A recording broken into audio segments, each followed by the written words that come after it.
Hi, everyone. So, today I want to talk about free will. Not even free will, but even more about who's in control here. Who's in control of this being that I am? And do I have any real control? It's such an interesting question that I keep coming back to over and over again. Do I have control? And who and where is this control system?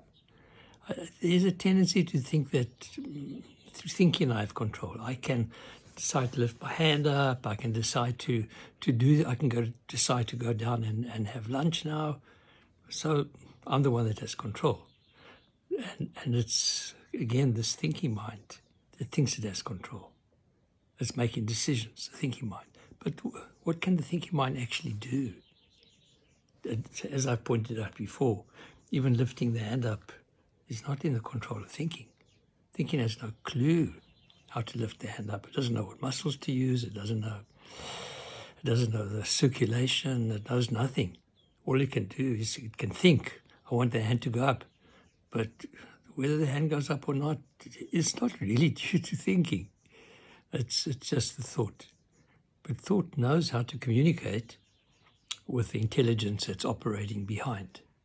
So there is some kind of intelligence there, yes, but it's not the thinking. Thinking has no clue. Thinking doesn't know what to do. They can have a thought, oh, I'm going down for lunch now. But it can't move the body, doesn't know how to do that. All it does know is that it can have the thought, I want to go out for lunch now. And and the body gets up and it moves down in this most astonishing kind of way. So where are the controls then? Certainly not in the thinking mind. And anybody who does meditation or tries to do meditation know how difficult it is because thought goes on all the time. In fact, thought interferes with meditation. Even though you think you want to do meditation, it doesn't work. Thinking just interferes with it all the time. So thinking is just mechanical, goes on and on and on. And somewhere along the way, some kind of intelligence grabs hold of that thinking and says, let's have a thought now. So there's some kind of intelligence that's operating there that knows how to use the thinking apparatus, but thinking is not in control. So all this idea that somehow I can make anything happen, I'm the creative. No, you're not at all. You could say, oh, I'm going to go to the bank now and I want to have parking outside the bank.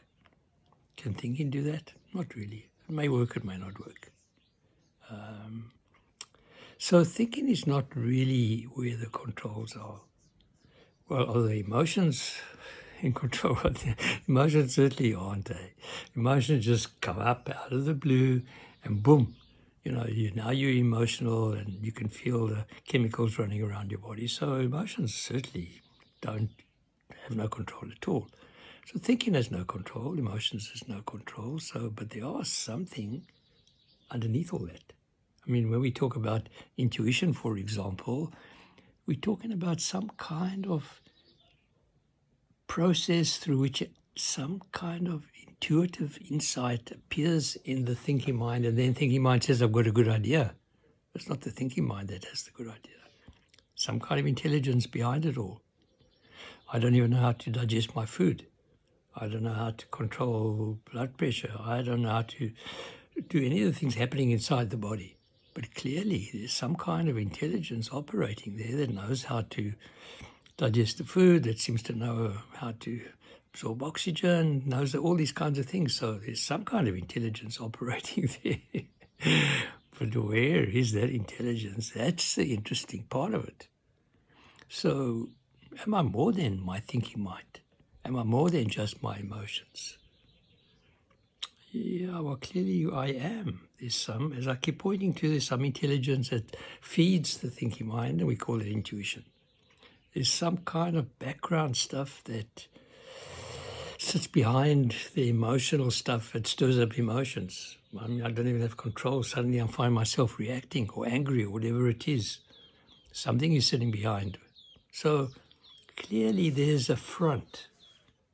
And that front seems to be, on the most superficial level, the thinking mind and the emotions. but there's something behind it all.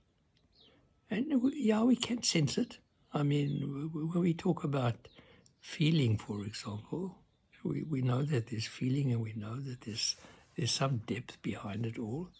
But is my feeling in control? Doesn't feel like it. Doesn't feel like there seems to be some kind of other intelligence sitting over there. So what is this intelligence? It doesn't seem to belong to me directly when I think of myself as my thinking mind and my emotions. So am I much more than that? Am I much deeper than that? Is thinking just thinking? And emotions are just emotions? And feeling just feeling? Behind it all, what is this being that is sitting there what is the elephant in the room? What is the elephant in the room, and where is this elephant positioned? So there is kind of interesting ideas and thoughts that have come up. And certainly when we talk about something like the ego and the soul, the ego is much more superficial. It doesn't seem to be very much in control of anything. It seems to be moved by all kinds of stuff that's happening deeper. So what about the soul then? Is the soul the one that's in control? Do I feel like I am the soul? I feel like I'm much closer to the ego sometimes. I mean, that's easier to identify. But soul is such more subtle somehow, much deeper somehow. It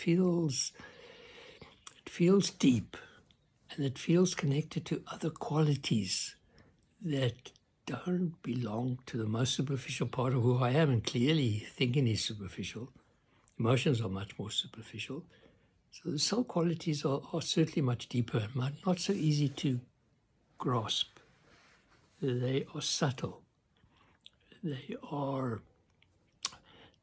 present when the thinking mind is out of the way. And that's why meditation has been so useful to me, because through meditation I began to realize that I could get past the thinking mind. It took a long time before thinking slowed down enough for me to see the gaps between the thoughts. And when I saw the gaps between the thoughts, I suddenly realized, okay, there's more to me than just thinking. And then I slowly discovered when thinking actually, don't want to say it stopped, slowed down so much that I could feel very much in the space between the thoughts. And there where I discovered that I'm much more than my thinking.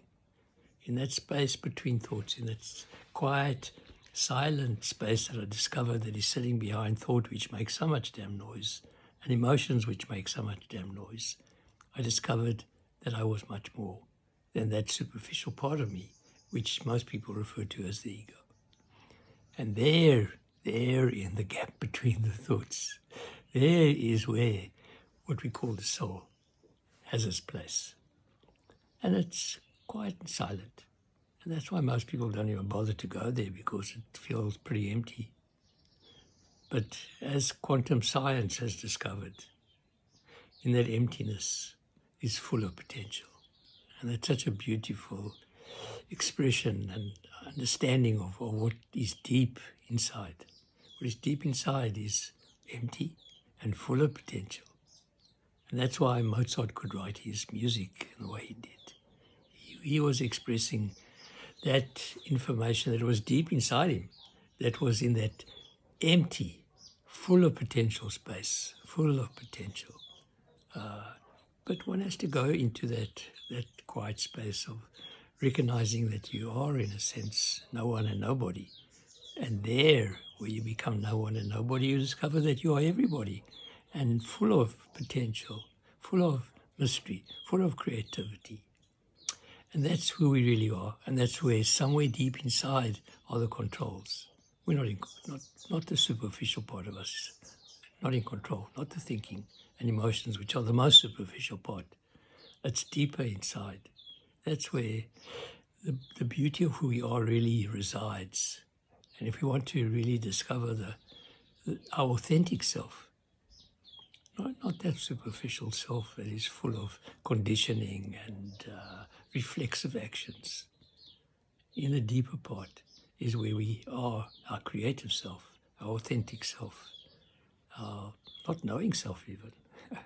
But out of that infinite potential arises that part of us which is so creative. Have a wonderful day.